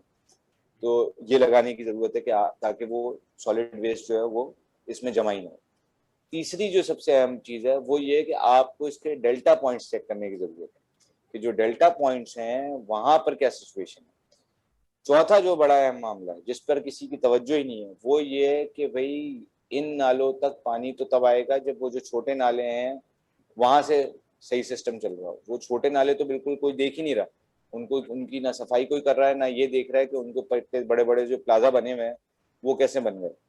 तो वो वहां से, तो ये सारे सिस्टम जब आप यकजा करेंगे तो ये मसला हल हो जाएगा। और सबसे इम्पोर्टेंट चीज ये है कि मेरा ये ख्याल है कि जो एक्सपर्ट्स हैं कराची के, जो अर्बन प्लानर्स हैं, आप उनको शामिल करें। उनको शामिल करने के बाद जो परवीन रहमान साहिबा का जो है वो पूरा काम हुआ है उसको लें और उसके अंदर अमेंडमेंट्स करके जो है वो इसको करें। भाई औरंगी पायलट प्रोजेक्ट ने हामिद खान साहब ने और उनकी टीम ने जो है वो पूरे एक स्लम को, औरंगी के स्लम को जो है वो एक शहर में तब्दील किया, ठीक है ना। और उसमें कोई इविक्शन नहीं हुई, उसमें कोई दूसरा मामला नहीं हुआ, उसके बगैर उन्होंने ये सब कुछ किया। हाँ, उधर उन्होंने बड़े बड़े प्लाजे नहीं बनवाए, वहां पर जो है ना उन्होंने मल्टीप्लेक्सेस नहीं बनवाए, ये काम उन्होंने नहीं किया, है ना। वहाँ वहीं के लोगों को जो है वो सही सहूलत जो है फराहम की, रोड्स बनवाई, बाकी सब कुछ किया, एक पूरा सिस्टम जो है वो ड्रेनेज का सारा कुछ सब जो है उन्होंने जो है वो बनाया। तो अगर वो ये काम कर सकते हैं तो आप ये काम क्यों नहीं कर सकते। सिवाय इसके कि जो है ना वो जो आपका पैसा बनाने का नेशनल कॉज है वो आड़े आ रहा हो, बाकी तो और जो है ना वो कोई और तरीका जो है वो नजर नहीं आ रहा। तो ये ऐसा नहीं है, इसके बहुत सॉल्यूशंस मौजूद हैं। आप आरिफ हसन साहब से बात करें, आप डॉक्टर नौशीन अनवर जो IBM में जो है वो कराची अर्बन लैब को चला रही हैं, आप उनसे बात करें। आप जो डॉक्टर अकीला जो OPP में काम करती हैं आप उनसे बात करें। तो ये वो लोग हैं कि आप शहरी वालों से बात करें, ये सारे वो लोग हैं जो कि अर्बन प्लानर्स हैं और बड़े अपना ज़बरदस्त अर्बन प्लानर्स हैं, आर्किटेक्ट्स हैं इनके पास। तो आप इनसे बात करें, आपको मॉडल बना के दे देंगे, तो कोई मसला ही नहीं। और इसीलिए जो है वो कराची अर्बन लैब, URC और शहरी, ये तीनों हमारे साथ जो है पिटिशनर हैं हाई कोर्ट के अंदर। ये तीनों जो है वो खुद इस चीज़ को चैलेंज कर रही हैं कि डेमोलिशंस की कोई ज़रूरत नहीं। खुद वर्ल्ड बैंक जो है वो, उससे जो हमारी अब तक बातचीत हुई है, एक तो ये कि वो इस चीज़ के लिए तैयार नहीं होते ये कहने के लिए कि ये प्रोजेक्ट उनका है, ठीक है ना, जबकि ये प्रोजेक्ट जो है वो हर सूरत में जो है वो नहीं कर। अब आप कान को यूं पकड़ लें, यूं पकड़ लें, कैसे भी पकड़ लें, वो है तो आप ही का प्रोजेक्ट।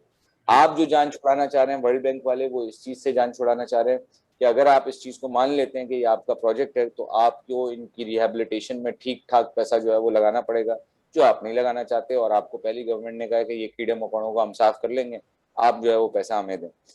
दूसरा, लेकिन ये बात आप, मैं आपको रोकना चाहूंगा, ये रिहेबिलिटेशन का आपने अल्फाज इस्तेमाल किए, हम इसके ऊपर भी अगर थोड़ी सी बात कर लें, क्योंकि सुप्रीम कोर्ट के ऑर्डर में भी यही था कि इजाजत दे दी गई थी इन नालों को क्लियर करने में, लेकिन जो कंडीशन थी वो ये थी कि अफेक्टिव्स को या जितने भी लोग वहां रहते हैं उन सबको सही से रिहेबिलिटेट किया जाए।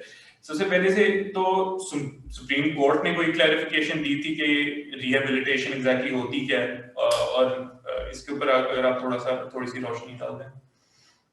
देखिए, रिहेबिलिटेशन जो है ना वो सुप्रीम कोर्ट ने उस तरह से तो उसको नहीं डिफाइन किया, लेकिन उसने ये कहा कि आपको किसी सिविलाइज सोसाइटी के अंदर इनको जो है वो रिहेबिलिटेट करना पड़ेगा जिसमें जिंदगी गुजारने की तमाम सहूलियात मौजूद हैं। लेकिन रिहेबिलिटेशन जो है खुद अपने अंदर जो टर्म है उसके अंदर बहुत सारी चीजें शामिल हो जाती हैं। यानी उसमें वो दरख्त भी शामिल हो जाता है कि जो एक जमाने से वहां पर लगा हुआ था, उसमें वो चर्चेस भी शामिल हो जाते हैं जो एक जमाने में से वहां पर जो है मौजूद थे, मसाजिद शामिल हो जाती हैं, स्कूल शामिल हो जाते हैं, वहाँ के महल्ले शामिल हो जाते हैं। जो सोशल एंजाइटी लोग जिसका शिकार होते हैं इन सारे प्रोसेसेस की वजह से, सॉरी, तो ये सारी चीजें जो हैं वो रिहेबिलिटेशन में जो है वो शामिल हो जाती हैं। रिहेबिलिटेशन का मतलब सिर्फ ये नहीं है कि आपने एक शख्स को उठाया और उठा के कहीं पर भी जो है ना वो फेंक दिया। रिहेबिलिटेशन का मकसद ये, अब जैसे उसूली तौर पे होना क्या चाहिए, अगर फर्ज कर लें कि वाकई बहुत ज्यादा जरूरत पड़ गई है और जो है वो वाकई जो है पूरा शहर किसी चीज से जो है वो असरअंदाज हो रहा है और आपको 2-4 लोगों को उठाना पड़ गया है, तो उन 2-4 लोगों को फिर आपकी जिम्मेदारी है कि आप उसी जिले के अंदर रिसेटल करें, क्योंकि वहीं पे उसका कारोबार जिंदगी है, वहीं पे उसका महल्ला है, वहीं पे उसके लोग बसते हैं, वो उसी सोसाइटी से वाबस्ता है। अगर आप उसको उठाकर एक सोसाइटी से दूसरी सोसाइटी में फेंक देते हैं जहां पर उसको नए सिरे से जॉब ढूंढनी पड़ेगी, नए सिरे से सारा काम करना पड़ेगा, फिर ये रिहेबिलिटेशन नहीं है, ये डिस्प्लेसमेंट है ना। और इसको समझना, उसमें डिफ्रेंशिएट करना जो है वो बहुत जरूरी है कि ये रिहेबिलिटेशन नहीं होती। इसलिए हमारी पहली डिमांड तो ये है कि जब आपकी सड़कों की कोई जरूरत है ही नहीं या कोई ऑर्डर है ही नहीं सड़कों का, तो आप उस 30 फीट की जो सड़क है उस सारे मामले को खत्म करें। 90% आपकी जो डेमोलिशन हुई हैं वो सड़क के चक्कर में है, आप उन लोगों को वहीं पे रिहेबिलिटेट करें, that is the best rehabilitation. और अगर जो है वो कोई वाकई नाले के अंदर इक्का दुक्का, इससे ज्यादा नहीं हो सकती, 2-4 लोग हो रहे हैं, तो आप डिस्ट्रिक्ट सेंट्रल में ही जो है वो कोई जगह देखें और उसी डिस्ट्रिक्ट सेंट्रल के अंदर वहां पर करें। औरंगी में जो लोग हैं उनकी औरंगी के अंदर ही जगह देखें, वहीं पर आप जो है वो उनको रिहेबिलिटेट करें और प्रॉपरली रिहेबिलिटेट करें। उनकी जो सोशल एंग्जाइटी समेत जो जो उनके सोशल नुकसान हुए उनका भी तखमीना लगा के उसके भी जो है ना वो आप पाबंद बनते हैं कि उसका भी कुछ ना कुछ मुआवजा या जुर्माना जो है वो आप उनको अदा करें। देखें, इस चीज को समझना जरूरी है कि या तो आप तय कर लें कि ये मुल्क जो है वो चंद लोगों के लिए है, वो आका हैं, हम गुलाम हैं और हमें गुलामों की तरह ट्रीट किया जाएगा, और अगर ये मुल्क जो है वो वाकई अवाम का है, तो फिर इन सारे इंस्टीट्यूशंस का मकसद ये है कि वो उस अवाम को वो सर्व करें और उस अवाम में जो है वो हर एक शख्स जो है वो शामिल हो जाता है, चाहे उसके पास जो है वो मर्सिडीज कार हो या उसके पास जो है वो छेनी हथौड़ा जो है वो मौजूद हो। तो आप उसको रिहेबिलिटेट करना आपकी जिम्मेदारी है। अव्वल तो आपके आइन में लिखा हुआ है कि छत जो है वो फराहम करना वो गवर्नमेंट की रिस्पॉन्सिबिलिटी है, वो छत तो आपने फराहम की नहीं।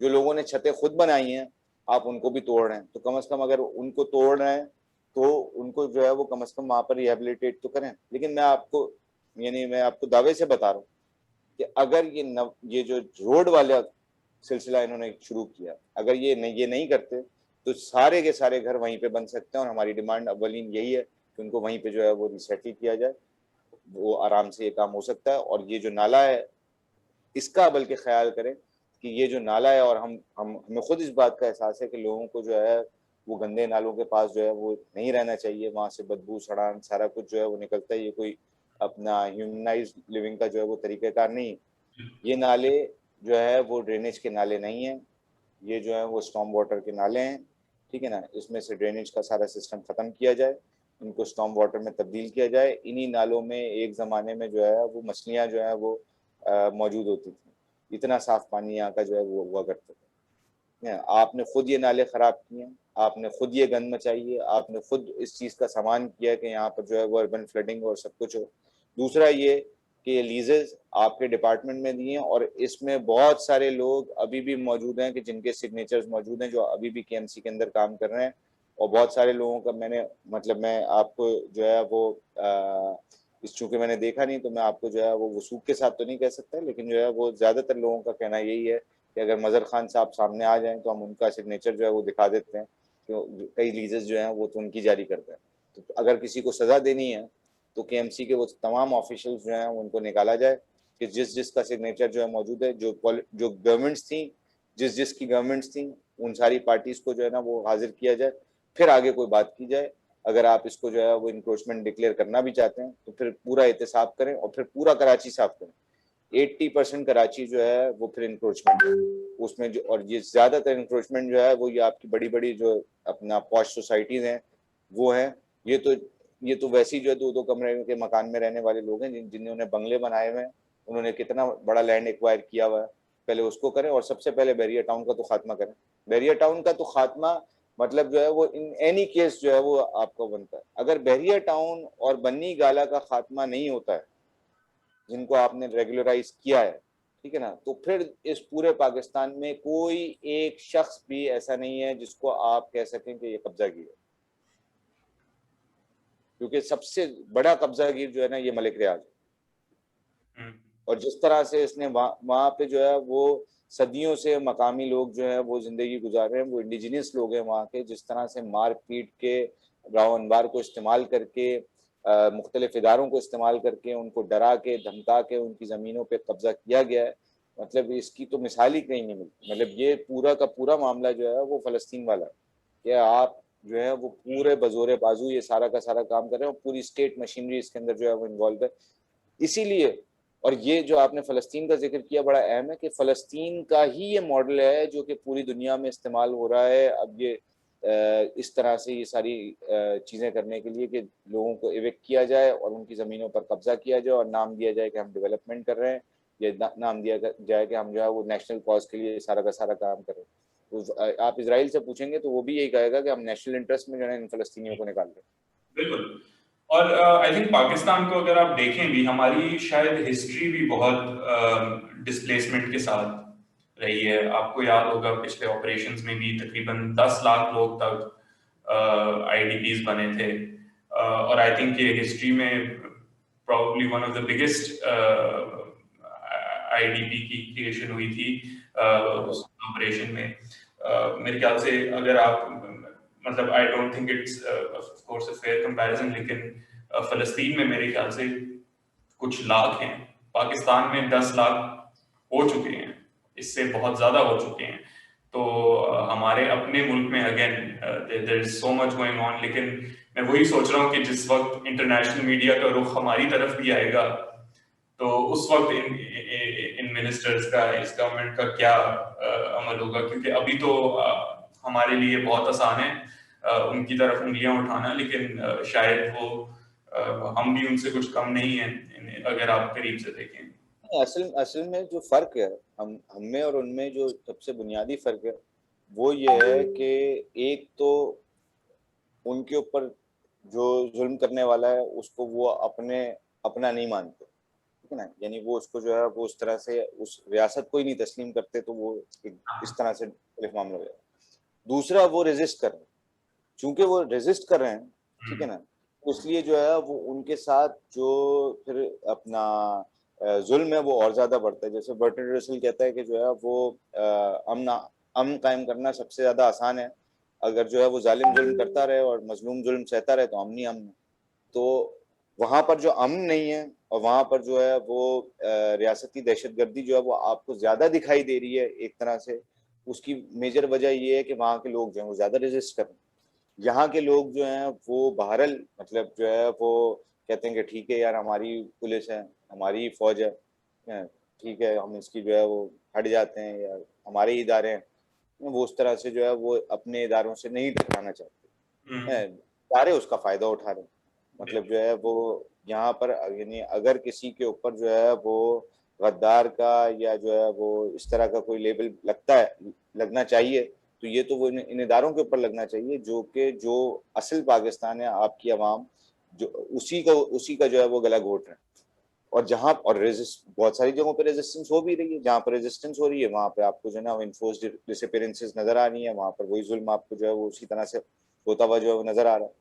तो लेकिन जो मॉडल है कि लोगों को जो है वो लोग अहम नहीं है, लैंड अहम है, ये जो पूरा मॉडल है वो वही फलस्तीन से जो है वो निकलकर पूरी दुनिया के अंदर उसी तरीके से जो है वो फैल रहा है।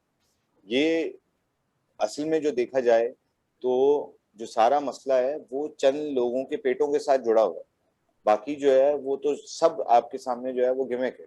कोई जो है ना वो नेशनल कॉज नहीं होता, कोई नेशनल इंटरेस्ट नहीं होता, सिर्फ एक नेशनल कॉज, एक नेशनल इंटरेस्ट पे काम होता है, वो ये कि ज्यादा से ज्यादा पैसा जो है वो कैसे बनाया जा सकता है। उसी के लिए जो है वो उधर भी आपने देखा कि पख्तूनख्वा के अंदर जिस तरह से जो है वो ऑपरेशन होता रहा, पहले जो है वो आप ही पालते हैं सारी प्रॉक्सीज, सारे इस तरह के जो गुंडे हैं उनको जो है वो खुद हमारी रियासत ने जो है वो पाला पोसा बड़ा किया, जवान किया, उसके बाद उसी के बहाने जो है वो ऑपरेशन किया जाता है, और उसमें भी जो है ना वो फिर तखसीस की जाती है कि कौन हमारे साथ है कौन हमारे साथ नहीं है, जो हमारे साथ है वो गुड है, जो हमारे साथ नहीं है वो बैड है, ठीक है, ये सारा का सारा मामला करके और बाद में पता चलता है कि ऑपरेशन किसके खिलाफ हुआ, ऑपरेशन जो है ना उस बेचारी आवाम के पास हुआ, किसी के बागात चले गए, किसी का घर चला गया, किसी की दुकानें चली गई, किसी के जेवर चले गए। मतलब जिस कराची शहर में तो चलें, फिर भी मैं कहता हूँ कि हम किसी ना किसी तरीके से जो है आवाज़ उठा लेते हैं, लेकिन जो है वो पख्तूनख्वा से या बलूचिस्तान से तो आवाज़ जो है वो पहुंच ही नहीं पाती। वहाँ ना मीडिया जा सकता है, ना वहाँ लोग जा सकते हैं, जहाँ ऑपरेशन किया जा रहा होता है उसको कॉर्डन ऑफ कर दिया जाता है।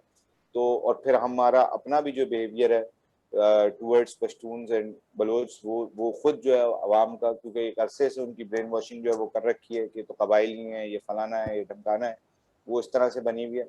90% जो सरदार हैं या रूलिंग क्लासेस हैं अपना बलूचिस्तान की या पख्तूनख्वा की, वो जो है वो पाकिस्तानी इस्टेब्लिशमेंट के साथ और पाकिस्तानी पॉलिटिकल पार्टीज के साथ जो है वो इन्वॉल्व है, जो खुद उनके ऊपर जो है वो जुल्म कर रही है। और कहा यह जाता है कि सारी सारी जो रेजिस्टेंस है वो जो है ना उसमें ये सरदार इन्वॉल्व है। सरदार तो आपके साथ बैठे हैं, उन्होंने तो डेथ स्क्वाड्स बनाए हुए हैं, वो तो जो है ना वो रेजिस्टेंस करने वालों को वहां पे मार रहे हैं। तो ये आप कैसे कह सकते हैं कि जो है ना वो वहाँ के सरदार है? या तो फिर आप पहले उन सरदारों को खत्म करें, आप सारे जहरी को, फलाने को, ढमकाने को, जितने सरदार आपके साथ बैठे हैं, या आप इनके खिलाफ काम करें। आप इनके खिलाफ काम कर ही नहीं सकते, क्योंकि ये सरदारी तो आपको सूट करते हैं। इन सरदारों ने ही तो वहां पर आपका सिस्टम जो है वो चला रखा है। इन सरदारों के जरिए तो ये होता है कि 5 पैसे आप उसके जेब में डालते हैं, 95 पैसे आप अपनी जेब में डालते हैं, और आवाम को जो है ना वो साइड पे कर देते हैं। तो ये तो बड़ा मतलब मैं वही कह रहा हूँ कि बड़ा संगीन मसला है कि जिस तरह से हमारी रियासत खुद इस लैंड के गेम के अंदर शामिल है बाकायदा तौर पर, उसकी वजह से अवाम के लिए बहुत, फिर आवाज नहीं उठा सकते। मतलब मैं एफडब्ल्यू के खिलाफ आवाज उठाऊंगा तो ये भी नेशनल इंटरेस्ट के खिलाफ हो जाता है, जबकि एफडब्ल्यू का या तो ये तय हो जाए कि भाई इदारों का काम जो है वो कारोबार में आना नहीं। अब जब वो कारोबार में आएंगे, वो पैसा बनाएंगे, वो लोगों को बेदखल करेंगे, तो मैं उनके खिलाफ जो है वो कोई बात नहीं। इसी तरीके से क्या मतलब जो है वो आपका इतना मसला बन गया है कि आप अगर नहीं है, सही सही नहीं कर सकते पुलिस को तो नहीं कर सकते भाई, लेकिन शहर का काम जो है वो पुलिस को ही करना पड़ेगा, और वो अवामी नुमाइंदों के ही मातहत होनी चाहिए। यहाँ पर तो सूरत हाल ये है कि एक रावणवार जैसा जो है वो एएसआई, वो जो है वो अपना आईजी को मुंह दे रहा होता है। क्यों? क्योंकि उसको पता है कि उसके पीछे जो है वो स्ट्रांग इदारे बैठे हुए, उसके पीछे जो है ना स्ट्रांग लोग बैठे हुए। कोई आपने औकात नहीं छोड़ी है किसी इदारे की, हर इदारे का जो है वो यही हाल है। हर जगह पर ऊपर से लोग जो है वो डायरेक्टली लेकर आए जा रहे होते हैं। हर आप इस वक्त उठा के देखें 90% इदारों में, इंजीनियरिंग का कोई इदारा होगा उसमें जो है ना वो आपने फाइनेंस का बंदा डाला हुआ होगा, फाइनेंस का कोई इदारा होगा उसमें कोई और बंदा क्यों? क्योंकि वो आपका बंदा। ये तो ये खेल, और ये मैं आपको सीरियसली बता रहा हूँ कि कराची पूरा माफिया इस पे चल रहा है। यहाँ का पानी इसी गुजर नाले में जो है ये इन्होंने घर भर तोड़े तो नीचे से जो है ना वो पाइपलाइंस निकली, वहां के सेंट्रल के लोगों के का पानी लेके जो है वो साइट इंडस्ट्रियल एरिया में बेचा जा रहा है। ठीक है ना, वो पानी जो है वो अपना नॉर्थ कराची इंडस्ट्रियल एरिया में बेचा जा रहा है। फिर वो नीचे से अंडरग्राउंड जो है वो नाला क्रॉस करता है। जब वो नाला क्रॉस कर रहा है वो पाइप, तो ऑटोमेटिकली वो एक अच्छी खासी रुकावट है कि जो बनी हुई है उन नालों के ऊपर। और कोई पूछने वाला, हाइड्रेंट्स को जो है वो पानी, यानी इलाकों में पानी नहीं आ रहा, उसी इलाके का के पास जो है ना वो हाइड्रेंट है, उसमें पानी आ रहा। अब मुझे आप बताएं कि अगर मैं उस हाइड्रेंट से पानी पी रहा हूँ, खरीद रहा हूँ, ठीक है ना, तो मैं कसूरवार हूँ कि वो हाइड्रेंट कसूरवार है? अगर फर्ज कर लें कि किसी ने जो है वो गलत जगह पे जमीन ले भी ली, ठीक है ना, जमीन तो इसी तरह बिकी है, यहाँ पे बेचने वालों ने ऐसी बेची है, अब आपने रहना है तो रहो, नहीं रहना तो नहीं रहो। अब आप कहते हैं कि नहीं, वो बेचने वाला, वो जो खरीदने वाला है वो जिम्मेदार है, जो बेचने वाला है वो तो चला गया, उसको हम नहीं पूछेंगे। तो फिर वो अब कल को आप आएंगे, अचानक से मुझे ध्यान में आएगा कि यार मैंने एक बड़ा वाटर का प्रोजेक्ट करना है, मैं आऊंगा, मैं कहूंगा कि यार ये तो जो जितने पानी वाले हैं और सारा का सारा ये जो है वो गैर कानूनी था, और मैं उठा के जो है पूरे शहर को जो है वो जेल में डाल दूंगा इस बात पे कि यार आपने इनसे पानी खरीदा क्यों।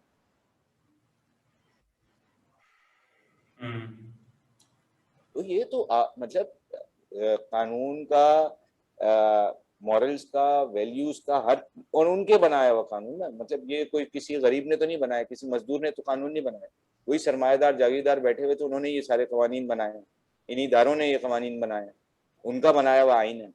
या अगर आप उसकी इस तरह से धज्जियां उड़ाएंगे तो फिर बाकी क्या बचता है? मतलब बैरियर टाउन की मिसाल आपके सामने, ये वो एक दोस्त हमारा जो है ना वो अच्छी एक कहानी सुनाता है कि एक दफा जो है वो एक गांव का एक मुखिया था, वो कहता था मैं बड़ा इंसाफ करने वाला हूँ, मैं जो ना वो बड़ी अदल का जो है वो मालिक हूँ।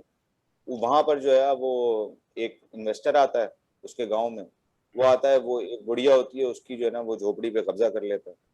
जब झोपड़ी पे उसकी कब्जा कर लेता है तो मुखिया कहता है कि यार ये तो बड़ा गलत हुआ, ये मैं तो नहीं बर्दाश्त करूंगा। वो कहता है बुला उस ठेकेदार को। जब वो ठेकेदार पहुंचता है, वो ठेकेदार से कहता है कि यार तुमने जो है वो इस बुढ़िया की झोपड़ी पे जो है वो कब्जा कर लिया, ये कौन सा तरीकाकार है। कहता है कि इस झोपड़ी की क्या कीमत होगी। कहता 5 लाख। उसने कहा ठीक है 5 लाख मैं आपको दे देता हूँ। वो 5 लाख लेता है अपनी तिजोरी में रख देता है, कहता है इंसाफ हो गया। तो ये जो काठौर के और गडाब के लोग हैं ये वो बुढ़िया हैं कि सुप्रीम कोर्ट ने पैसे जो फेडरल गवर्नमेंट का प्रोविंशियल गवर्नमेंट का क्या काम था। और ये जो सारा ड्रामा चला है एलडीए एमडीए अपना केडीए एसबीसीए 36 लैंड की एजेंसीज काम करें। कैंटोनमेंट बोर्ड जो है वो अलग अलग है, फैसल कैंटोनमेंट बोर्ड अलग है, मलिर कैंटोनमेंट बोर्ड अलग है, डीएचए का अपना सिस्टम चल रहा है। हर जगह पे आपने पूरे कराची शहर को एजेंसीज में जो है वो बांट दिया, जिसके ऊपर कोई अथॉरिटी किसी की नहीं है, जिसका डंडा उसकी अथॉरिटी है। जहां दिल चाहता है, जिसकी दिल चाहता है, आप जमीनें जो है वो उठाते हैं और वो लोगों को दे देते हैं। और आपको लगता है कि ये सिर्फ लैंड का मामला है, ये सिर्फ लैंड का मामला नहीं है। लोगों की पूरी जिसे कहते हैं तारीख, उनका उनके समाजी ताल्लुकात, उनकी पूरी हस्ती उससे जुड़ी हुई। आप उठाकर जो है वो एक ऐसे शख्स को कि जिसकी हजारों साल की जो है वो कब्रें वहां पर मौजूद है, जहाँ का पूरा सोशल सिस्टम जो है वो एक खास कम्युनिटी के तहत चल रहा है, आप उसको उठाकर जो है वो अचानक से कहीं और फेंक देंगे, वो तो ट्रॉमा का मरीज हो जाएगा, उसके लिए जिंदा रहना मुश्किल हो जाएगा। और ये आप इतनी बेदर्दी से कह रहे हैं जैसे वो कोई डिफेंस का बंदा नहीं है कि जिसके लिए जो है ना वो 2 मिनट में जो है वो पैरा देने के लिए लोग भी आ जाएंगे, जिसके लिए जो है ना वो पानी खरीदना भी कोई मसला नहीं है, जिसके लिए जो है इनकी तो ये जो महल्ले हैं ये आपस की जुड़त से चलते हैं। यहाँ पर जो है ना वो अगर एक बीमार हो जाए तो 4 घर वाले मिलकर जो है वो उसका इलाज करते हैं, तो उसका इलाज हो पाता है। अगर किसी के घर एक शादी होनी होती है तो पूरा मोहल्ला मिलकर जो है वो खर्चा जमा करता है तो उसकी शादी होती है। ये एक दूसरे की डिपेंडेंसी पे चल रहे हैं, ये बगैर कलेक्टिविज्म के अपने चल नहीं सकते। ये नए मोहल्ले में जाके किस तरह से काम करेंगे। ये समझना कि जो है वो ये आप पूरी पूरी जो है फैमिलीज के साथ खेल रहे हैं, उनकी जिंदगियों के साथ खेल रहे हैं। ये खाली एक छोटा सा लैंड का मामला नहीं, आपके लिए ये पैसे से जुड़ा हुआ, आपके लिए लैंड से जुड़ा हुआ, उनके लिए ये उससे ज्यादा ही उनकी पूरी जिंदगी है। इसीलिए वो अक्सर जो जो इन पुरानी कम्युनिटीज में लफ्ज इस्तेमाल होता है कि धरती माँ है, तो उनके लिए वाकई वो धरती माँ है, क्योंकि उनका सारा गुजर बसर, उनकी जिंदगी, उनका सब कुछ उस जमीन से वाबस्ता है। अगर आप उससे हटा देंगे, वो उनका पानी है, आप उस पानी से उस मछली को निकाल देंगे, वो चंद दिन में तड़प के खत्म हो जाएगी।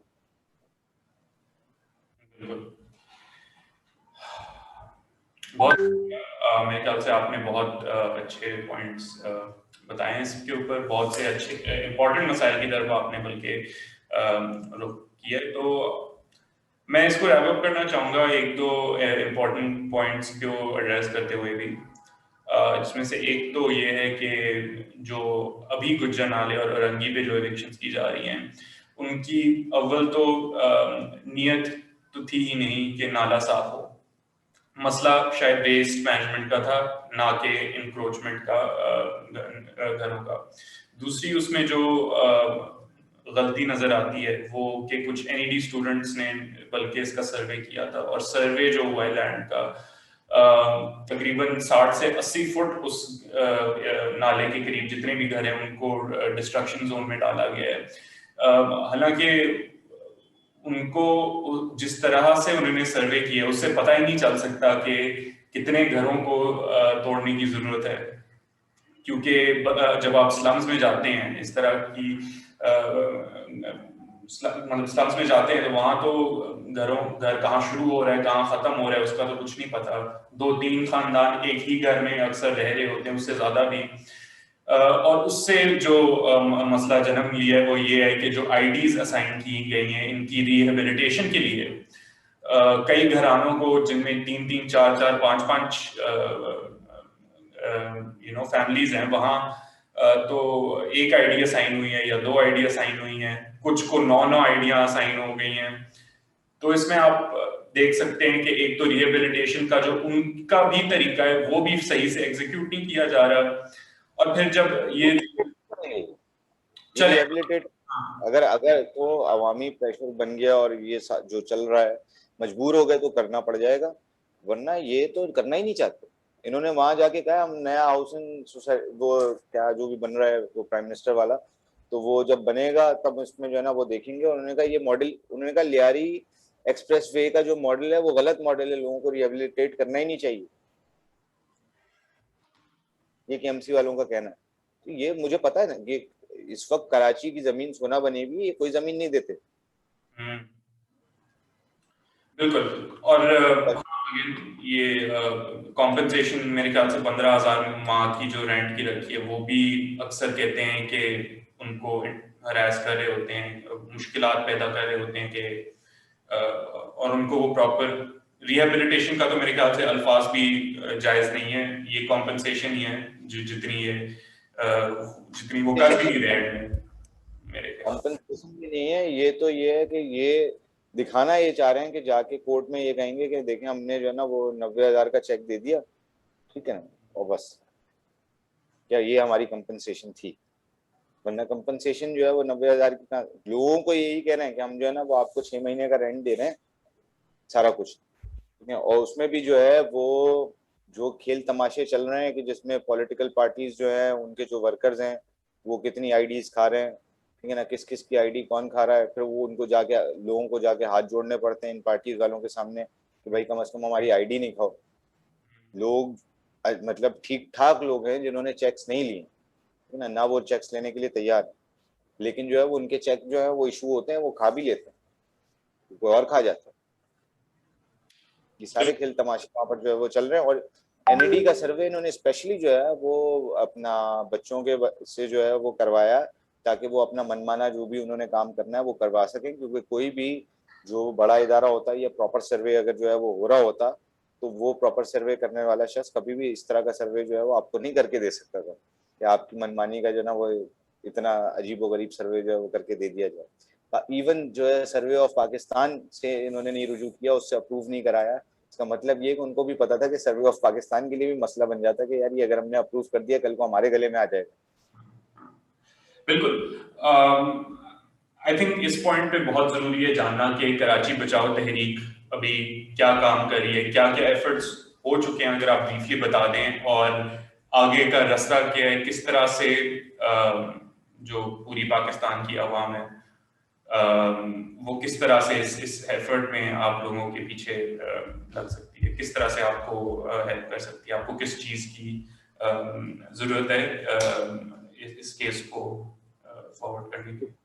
कराची बचाओ तहरीक जो है वो तकरीबन तमाम ही फ्रंट्स पे जो है वो इस सारे मामले के अंदर जो है वो इन्वॉल्व है। यानी हम जो है वो लीगली जो है वो केसेस लड़ रहे हैं, ट्रिब्यूनल में भी केसेस लड़ रहे हैं, हाई कोर्ट में भी केसेस लड़ रहे हैं, और जो है वो सुप्रीम कोर्ट में भी जो है वो गए हुए हैं। इसी तरीके से हम साथ साथ जो है वो जो पॉलिटिकल एजिटेशन है और जो सारा का सारा मामला उसको भी जो है वो साथ साथ हमने जारी रखा हुआ है। और फिर उसके बाद वर्ल्ड बैंक के साथ भी हम जो है वो मुस्तकिल लगे हुए हैं कि वहाँ से भी जो है उनको भी प्रेशराइज किया जाए कि वो इस प्रोजेक्ट को ओन करें, और उसके बाद जो है वो जो इंटरनेशनल लॉज के तहत बनता है कि इस प्रोजेक्ट से जो है वो ख़त्म कराया जाए या उसमें जो है वो उनका किरदार जो जो भी बनता है वो अदा करें। तीसरा जो है सोशल मीडिया के ऊपर, मीडिया के ऊपर जितने एवेन्यूज़ हैं वहाँ पर भी जो है वो हम इस चीज़ को उठा रहे हैं। चौथा हम जो है वो अलाइंस बनाने की कोशिश कर रहे हैं कि बहरिया टाउन के मुतासरीन के दरमियान, गुजर नाला मुतासरीन के दरमियान, औरंगी नाला मुतासरीन के दरमियान, KCR मुतासरीन के दरमियान, और जितने भी ये सारे इविक्शंस के लोग हैं, इविक्शंस इनकी हो रही हैं, उन सब के दरमियान जो है वो एक अलाइंस जो है वो बने, और ताकि एक मजबूत फ्रंट से जो है वो आवाज़ उठे। इसी तरीके से जो है वो किसी के साथ कोई ज्यादती हो रही है, कुछ हो रहा है, उसकी FIR कटवाना जो है वो उसके लिए फाइट करना, वो भी हम जो है वो साथ साथ हमने जारी रखा। तो मुख्तलिफ फ्रंट्स पे जो है वो हम काम कर रहे हैं, और तकरीबन तमाम ही फ्रंट्स पे जो है वो हमें आप लोगों की, दोस्तों की जो है वो सबकी, पूरे पाकिस्तान की, कराची वालों की, सिंध वालों की, सबकी जो है वो ज़रूरत पड़ेगी, और हमें ज़रूरत है कि आप हमारी आवाज़ भी उठाएं, जहाँ पर आप लीगल असिस्टेंस कर सकते हैं लीगल असिस्टेंस करें, जहाँ पर आप हमारे साथ जो है वो एजुटेशन में शामिल हो सकते हैं एजुटेशन में शामिल हो, सोशल मीडिया में कुछ काम कर सकते हैं जैसे आप कर रहे हैं, इस तरह से आप हमारी हेल्प करें, कुछ डोनेट कर सकते हैं आप हमें जो है वो डोनेट करें। तो ये सारे के सारे तरीक़ेकार हैं। अगर आप लेटर्स लिख सकते हैं, आप आर्टिकल्स लिख सकते हैं, आप वो काम करें। जिस फ्रंट से आपका ताल्लुक है, जो काम आपको आता है, जो आपको सूट करता है, आप उस तरह से जो है वो इस चीज़ को उठाएं। और साथ साथ मैं ये भी कहूँगा कि आप इसको स्टडी करें इस सारे मामले को, और आप जो है वो और लोगों से भी बात करें, आप एक्सपर्ट से बात करें, आप आरिफ हसन साहब से बात करें, आप जो है वो नौशीन अनवर साहिबा से बात करें, आप शहरी वालों से बात करें, आप ओपीपी से बात करें, ताकि जो है वो इस चीज़ की और ज़्यादा अंडरस्टैंडिंग डेवलप हो। तीसरा जो सबसे बड़ा मामला है, इस चीज़ को समझना ज़रूरी है कि ये मामला खाली गडाप का, काठोर का, गुजरनाले का और रंगी नाले का नहीं, ये मामला सारी उस आवाम का है जो कि वर्किंग क्लास में या मिडिल क्लास में लाई करती है। आज ये इनके घरों की बारी है, कल आपके घरों की बारी होगी। अगर आप समझ रहे हैं कि ये इनक्रोचर है और हम इनक्रोचर नहीं है, तो सॉरी, इनकी नज़र में हर वो शख्स जो है वो इनक्रोचर है कि जो कि पैसे वाला नहीं है। इसलिए आपके लिए, मतलब अगर मैं इस चीज़ में लगा हुआ हूँ, तो मैं जो है वो किसी पे कोई एहसान नहीं कर रहा, बल्कि मेरी अपनी फाइट है। मुझे पता है कि आज इनकी बारी है तो कल मेरी बारी आएगी। ये पूरे कराची शहर का मसला है, ये सिर्फ गुजर नाले का और रंगी नाले का मसला नहीं है। जब तक हम ये नहीं समझेंगे, और बल्कि पूरे पाकिस्तान का मसला है, जो क्योंकि जो है ना वो सिंध में अक्सर जगहों पे ये मसला चल रहा है, हैदराबाद में मसला चल रहा है, लाड़काना में चल रहा है, दीगर जगहों पे जो है ना वो इस तरह के मसाइल चल रहे हैं। इसी तरह से मुल्तान में अभी जो है वो बागात पे पूरा का पूरा जो है वो डीएचए उसको हड़प कर रहा है। तो ये सारे मसले मसाइल पूरे पाकिस्तान के हैं, और हमें जो है अवाम को इस वक्त ये समझना पड़ेगा और इस नरेटिव को बनाना पड़ेगा कि नो एविक्शन, हम कोई घर टूटने या खाली करने अब नहीं देंगे।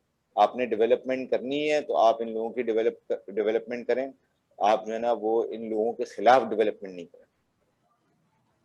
बिल्कुल। और आई थिंक कि आपने जो आखिरी सेंटेंस बोला है कि लोगों के खिलाफ डेवलपमेंट ना करें, क्योंकि अक्सर ही ये जो इंक्रोचमेंट्स का नाम देके इनको हटाया जा रहा है, इनको डेवलपमेंट के नाम में भी हटाया जा रहा है। बहुत पैसिव या बहुत ही छोटे से अल्फाज को इस्तेमाल करके वो उसकी जो डिस्ट्रक्शन होती है उस सारे डेवलपमेंट के पीछे उसको छुपा देते हैं। साहब, मैं आपका बिल्कुल बहुत शुक्रगुजार हूँ कि आपने इतना वक्त दिया। मैं सारे नाजरीन के साथ भी शेयर कर देता हूँ कि आप किस तरह से अगर आप डोनेट करना चाहें टू टू कराची बचाओ तहरीक, तो उसका क्या तरीका है। डिटेल्स डिस्क्रिप्शन में भी आ जाएंगी, मैं आपके साथ शेयर भी कर देता हूँ। तो आप यहाँ डोनेट कर सकते हैं। इनका एक GoFundMe भी है जिसको आप एक्सेस कर सकते हैं उनके इंस्टाग्राम के थ्रू। ये बहुत रेगुलर बेसिस के ऊपर पोस्ट कर रहे हैं, वहाँ अपडेट्स दे रहे हैं कि क्या मामला चल रहा है, क्या सिलसिला चल रहा है इस वक्त। तो कीप शेयरिंग इट। मैं यही कहूँगा कि जहाँ हम बहुत से इंटरनेशनल कॉजेज के लिए भी अपनी आवाज़ उठा रहे हैं, आई थिंक हमारे जो अपने घर के अंदर जो ये मसाइल चल रहे हैं, ये बहुत ज़्यादा अहम है, क्योंकि ये कल आप खुद भी इसी सिचुएशन में हो सकते हैं। तो अगेन मैं बहुत शुक्रगुजार हूँ आपका खुरम साहब, आपने बहुत टाइम दिया। और मेरे ख्याल से जाते जाते आप अगर कुछ आपने कुछ नाम भी लिए, आरिफ हसन उनमें आ गए, परवीन रहमान आ गए, ओपीपी आ गया, शहरी हो गया, आप इसके अलावा आप कोई चीज़ रेकमेंड कर सकते हैं हमारे व्यूअर्स को कि वो अगर इस मसले के बारे में और सीखना चाहें तो वो किधर किधर से रिसोर्सेज को एक्सेस कर सकते हैं? हमारा जो है वो फेसबुक के ऊपर भी जो है वो कराची बचाओ तहरीक का पेज है हमारा। ट्विटर के ऊपर भी जो है वो स्टॉप एविक्शंस कराची के नाम से हैंडल है। उसके अलावा जो है वो आप हमें रीच कर सकते हैं, आप के पास नंबर्स भी आ जाएंगे, सारा कुछ है, तो आप हमें रीच करें। जो भी चीज़ें आपको चाहिए वो हम जो है वो आपको बताने के लिए तैयार हैं। इसके अलावा ये है कि मेरा ख्याल है कि ये बड़ा इंपॉर्टेंट है कि इंटरनेशनली भी जो है वो हम ये देखें कि सारा मॉडल जो है वो कहाँ से निकल कर आ रहा है। इसमें जो है वो डेविड हार्वी का अच्छा काम है, क्योंकि राइट टू द सिटीज़ के नाम से उनका वो भी है, पेपर भी है, और रेबल सिटीज़ के नाम से किताब भी है। इसके अलावा जो है वो अगर आपने लोकली जो है वो फॉलो करना है तो जो इस्लामाबाद में जो है वो आसिम सज्जाद का काम है उसको भी आप फॉलो कर सकते हैं। इसी तरीके से यहाँ पर मैंने आपको बताया आरिफ हसन साहब ने, और डॉक्टर नुमान साहब का भी जो है वो उसके ऊपर काम है, उनको भी आप जो है वो देख सकते हैं, NED वाले। तो ये मुख्तलिफ लोग हैं, काफ़ी लोगों ने लिखा है, काफ़ी लोग जो है वो लिखते रहे। तो उसके अलावा जो है वो कभी भी आपको हमसे कोई गाइडेंस चाहिए हो, कुछ भी चाहिए हो, किसी भी तरह से हम मदद कर सकते हैं। दूसरा, विजिट करें। जो कराची में लोग रह रहे हैं उनको तो मैं कहूँगा कि आप जाए और आप इन इलाकों को विजिट करें। और इसी तरीके से जो बाकी भी, स्पेशली जो स्टूडेंट्स हैं, एक ज़माने में स्टूडेंट्स का और जो है ना वो वर्कर्स का बड़ा एक स्ट्रॉन्ग रिश्ता होता था। जो स्टूडेंट्स हैं आज उनको बड़ी ज़रूरत है कि वो इन वर्किंग क्लास एरियाज़ में जाएं और अपनी आंखों से देखें कि हकीकत क्या है और फसाना क्या है ना। ये लोग जो है वो अगर किस हाल में ज़िंदगी गुजार रहे हैं और जो है वो क्या ये वाकई ये काबिज़ीन है या कि वो काबिज़ीन है कि जिन्होंने बड़े बड़े प्रोजेक्ट्स जो है वो बनाए हैं। तो आपको ही पता चलेगा ये तो बेचारे इनमें से हर शख्स, कोई एक ऐसा शख्स नहीं है जिसने जो है वो उस ज़मीन की कीमत दिए बगैर वो वहाँ पर बैठा है। तो सबसे अच्छी जो आपके लिए जो है वो जगह है सीखने की, वो तो आपका जो है ना वो ग्राउंड है। आप उस ग्राउंड पे जाएं, उन लोगों से मिलें, वो आप बहुत ज़्यादा जो है वो अप्रिशिएट भी करेंगे, आपको बल्कि सरों पे बिठाएंगे, है ना। एक दफ़ा आप वहाँ पर बस जाकर देखें तो आपको सब हकीकत भी पता चल जाएगी और फसाना भी पता चल जाएगा। बिल्कुल। चलिए, बहुत बहुत शुक्रिया खुरम, आपसे बहुत अच्छा लगा बात करके। बहुत ही मेरे ख्याल से शुक्रगुजार हूँ मैं आपकी पूरी ऑर्गेनाइजेशन का कि आप एक कमज़ोर तबके की आवाज़ उठा रहे हैं उनके लिए। और बहुत वो नहीं है तबका जो है पिसा हुआ है, कमजोर नहीं है, ठीक है ना। अगर ये यकजा हो जाए तो ये बहुत ताकतवर है। बिल्कुल बिल्कुल, कोई कोई शक नहीं। चलिए, बहुत बहुत शुक्रिया, खुदा हाफिज। आपका भी बहुत शुक्रिया कि आपने जो है ना वो इस इशू को जो है वो हाईलाइट किया। बहुत शुक्रिया।